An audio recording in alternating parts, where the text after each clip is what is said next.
நமது இல்லத்திற்கு உங்களை அன்போடு வரவேற்கிறேன். இன்றைக்கி நம்ம இல்லத்தில் பார்க்க போகிறது என்ன தெரியுமா? சூப்பரான ஒரு பச்சடி, இனிப்பு பச்சடி தான். போன வாரம் ஒரு மாங்காய் பச்சடி மாதிரி இந்த வாரம் ஒரு பீட்ரூட் பச்சடி. இங்கே ஒரு மீடியம் சைஸில் பீட்ரூட் ஒன்று தோல் உரித்து நான் 4 கட் பண்ணி வச்சுருக்கேன். இந்த அளவு சைஸ் இருக்கும். இந்த பீட்ரூட்டை இந்த மாதிரி கட் பண்ணி வச்சுட்டு இந்த துருவலில் பார்த்திங்கன்னா கேரட் துருவல் மாதிரி உள்ளதில் நம்ம நைஸாக உள்ள துருவலில் திருவிக்கலாம். அப்போ தான் இந்த பச்சடிக்கு ரொம்பவே நல்லாயிருக்கும். பெரிய துருவலை வேணால் நீங்கள் துருவிக்கலாம். பட் இந்த மாதிரி நைஸாக துருவும் போது பச்சடி செய்கிறதுக்கெலாம் ரொம்பவே சூப்பராக இருக்கும். இது ஹெல்த்தியான பச்சடி. இது நிறைய பேருக்கு தெரிஞ்சிருக்கும். இனிஷியலாக ஒரு சமையலில் இனிஷியல் ஸ்டேஜில் இருக்கிறவங்களுக்காக இதை நான் ஷேர் பண்ணுறேன். ரொம்பவே சூப்பராக இருக்கும். ஒரு ஜாம் மாதிரி நமக்கு சாப்பிட்றதுக்கு ரொம்பவே குழந்தைங்கள்லாம் வெறும் வாயிலே எடுத்து சாப்பிட்ற மாதிரி. பீட்ரூட்ஸ் பிடிக்காத பிள்ளைங்க கூட இந்த மாதிரி பச்சடி செஞ்சால் ரொம்ப விரும்பி சாப்பிடுவாங்க. இப்போ பார்த்திங்கன்னா நான் ஃபுல்லாக திருவிட்டேன். நல்லா திருவினதுக்கப்புறம் ஒரு பாத்திரத்தில் ஒரு 3 டேபிள் ஸ்பூன் நெய் ஊற்றிக்கிறேன். நெய் ஊற்றிட்டு நம்ம முந்திரி பருப்பு நம்ம தேவைக்கு ஏற்ற மாதிரி போட்டு நம்ம பொன்னிறமாக வறுத்து எடுத்து வச்சுக்க போகிறோம்.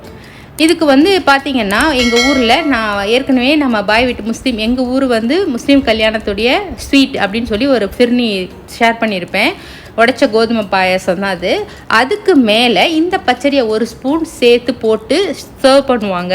ரொம்பவே நல்லாயிருக்கும் அந்த கஞ்சியோடு இந்த பச்சடியும் சேர்த்து சாப்பிட்றதுக்கு. இப்போ பாருங்கள், பொன்னிறமாக ஆனதும் இந்த முந்திரியை நம்ம வறுத்து எடுத்து தனியாக வச்சுக்க போகிறோம்.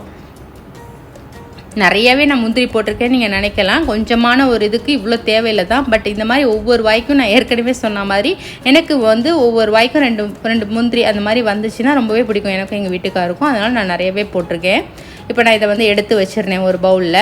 இந்த முந்திரியோடு சேர்த்து நான் ஒரு டேபிள் ஸ்பூன் நெய்யும் சேர்த்து எடுத்து வச்சுக்கிறேன். எனக்கு கடைசியில் ஊற்றும் போது மீன் சூப்பராக இருக்கும். இப்போ ஒரு 2 சின்ன கிராம்பு அதில் போட்டுட்டு நம்ம துருவி வச்சுருக்கிற பீட்ரூட்டை இதில் சேர்த்து நம்ம பச்சை வாசனை போக இந்த நெய்யிலேயே வதக்க போகிறோம். அதுதான். இதில் நம்ம தண்ணி சேர்க்க போகிறதில்ல, எதுவுமே சேர்க்கறது போகிறதில்ல. நேச்சுரலாகவே இது சீக்கிரம் வேகக்கூடியது, தண்ணி இதுவும் இருக்கும். அதனால் நம்ம நெய்யிலேயே சேர்த்து அப்படியே சிம்லேயே விட்டு ஒரு 3 நிமிஷத்துக்கு அப்படியே மூடி நம்ம வேக வைக்க போகிறோம். அந்த நெய்யிலே தான் அது பச்சை வாசனையும் போய் அந்த நெய்யோடு சேர்ந்து ஒரு நல்ல ஒரு ஃப்ளேவர் கிடைக்கும். நம்ம அப்படியே மூடி வச்சிடணும். 1 நிமிஷத்துக்கு ஒரு லேசாக கிளறி அப்பப்போ கிளறி விட்டுக்குங்க. அப்போ தான் பரவாயில்ல எல்லா பீட்ரூட்லேயும் அந்த ஒரு ஃப்ளேவர் நல்லா வதங்கி நல்லா வெந்து இருக்கும். அதனால் இப்போ நம்ம மூடி போட்டு வச்சுட்டு நம்ம மற்ற வேலைகள்லாம் கூட பார்க்கலாம். இது ரொம்பவே டேஸ்ட்டாக இருக்கும். நான் ஏற்கனவே சொன்ன மாதிரி நம்ம சேனலில் அந்த பாயசம் இருக்குது, அதை செக் பண்ணி பாருங்கள். அதை செஞ்சு இந்த பச்சடியும் செஞ்சு அது கூட நீங்கள் சர்வ் பண்ணி பாருங்களேன், சூப்பராக இருக்கும். குழந்தைங்களுக்கு நீங்கள் ப்ரெட்டில் கூட இதை ஸ்ப்ரெட் பண்ணி கொடுக்கலாம். அவ்வளோ டேஸ்ட்டாக இருக்கும் இதை செய்கிறதுக்கு. முந்திரி சேர்க்காமல் நீங்கள் வெறும்னா கூட செஞ்சு அந்த மாதிரி கொடுக்கலாம்.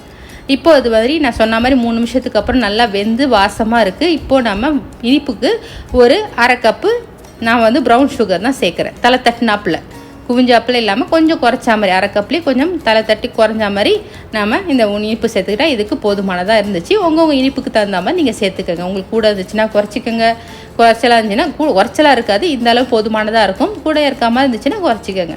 இப்போ பாருங்கள், இதுவே தண்ணி விட்டுருச்சு இல்லையா? இந்த தண்ணியிலையும் இன்னும் கொஞ்சம் வேகும்போது அந்த பச்சடியோட கரெக்டான ஒரு பதத்துக்கு வந்துடும். ஸோ இது நல்லா அந்த தண்ணியெல்லாம் சுண்டி நல்லா பிச்சு பிச்சுப்பான அந்த ஒரு பதத்துக்கு வர வரைக்கும் நம்ம இதை கொதிக்க வைக்க போகிறோம். ஒரு மீடியம் இதில் அடுப்பு வச்சுக்கோங்க, கொஞ்சம் கூட வச்சுட்டு நம்ம கொதிக்க வைக்க போகிறோம். இது இனிப்பு எடுக்கிறதுக்கு நம்ம ஒரு சிட்டிகை உப்பு சேர்க்க போகிறோம். எப்போதுமே நம்ம இனிப்புக்கு சேர்க்கறது தான். கொஞ்சம் உப்பு சேர்த்திங்கன்னா அந்த இனிப்பை எடுத்து கொடுக்கும் இல்லையா, அதுக்காக தான். இப்போ போட்டு அதையும் சேர்த்து நம்ம நல்லா கொதிக்க வைக்க போகிறோம். நல்லா கிளற போகிறோம். ரொம்ப கைவிடாமல் கிளறணும்லாம் அவசியம் இல்லை. அப்பப்போ சும்மா கிளறி விட்டுக்கோங்க. நல்லா கொதிக்கட்டும். இது கொஞ்சம் நேரத்துலேயே ரெடி ஆகிடும். ரொம்ப ஈஸியான மெத்தடும் கூட இது, அதே நேரத்தில் ரொம்ப டேஸ்டானதும் கூட. இப்போ பார்த்திங்கன்னா ஓரளவு சுண்டி வர ஆரம்பிக்குது. இப்போ பாருங்கள், நல்லா சுண்டிடுச்சு.